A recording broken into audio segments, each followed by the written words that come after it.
1 Kings, chapter 3. And Solomon joins in marriage with Pharaoh, king of Egypt, and takes the daughter of Pharaoh, and brings her to the city of David, until he completes to build his own house, and the house of Yahweh, and the wall of Jerusalem all around.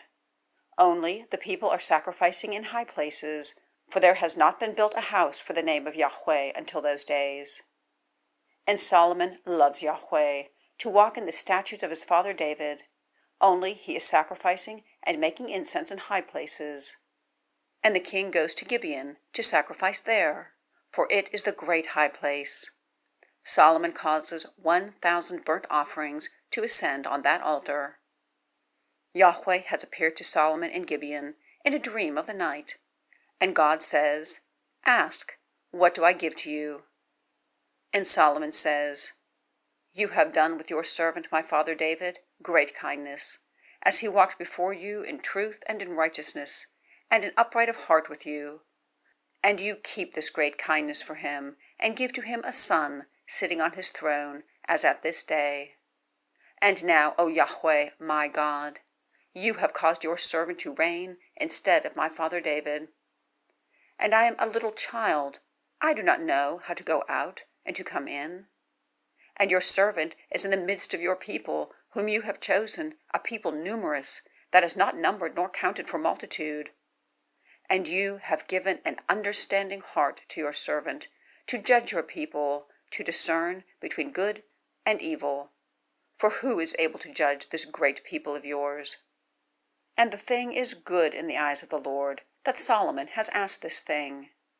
And God says to him, Because that you have asked for this thing, and have not asked for many days for yourself, nor asked for riches for yourself, nor asked for the life of your enemies, and have asked for discernment for yourself, to understand judgment. Behold, I have done according to your words. Behold, I have given a wise and understanding heart to you. And there has not been one like you before you, and after you there does not arise one like you. And also that which you have not asked for have I given to you, both riches and honor, that there has not been a man like you among the kings for all your days.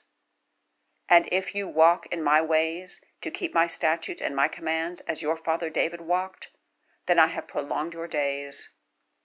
And Solomon awakens, and behold, it was a dream. And he comes to Jerusalem and stands before the ark of the covenant of Yahweh, and causes burnt offerings to ascend, and makes peace offerings. And he makes a banquet for all his servants. Then 2 women, harlots, come to the king, and they stand before him. And the first woman says, O my lord, this woman and I are dwelling in one house, and I bring forth with her in the house. And it comes to pass on the 3rd day of my bringing forth, that this woman also brings forth, and we are together. There is no stranger with us in the house, except the 2 of us in the house. And the son of this woman dies at night, because she has lain on him. And she rises in the middle of the night, and takes my son from beside me, and your handmaid is asleep, and lays him in her bosom, and she has laid her dead son in my bosom. And I rise in the morning to suckle my son, and behold, he is dead. And I consider in the morning concerning it, and behold, it was not my son whom I bore. And the other woman says, No, but my son is the living, and your son is the dead. And this one says, No, but your son is the dead, and my son is the living. And they speak before the king. And the king says, This one says, This is my son, the living, and your son is dead. And that one says, No, but your son is the dead, and my son the living. And the king says, Take a sword for me. And they bring the sword before the king. And the king says, Cut the living child in 2, and give half to one and half to the other. And the woman, whose son is the living one, says to the king, for her bowels yearned over her son. Indeed, she says, O my lord, give the living child to her, and do not put him to death at all. And this one says, Let him be neither mine nor yours, cut him. And the king answers and says, Give the living child to her who wants him, and do not put him to death at all. She is his mother.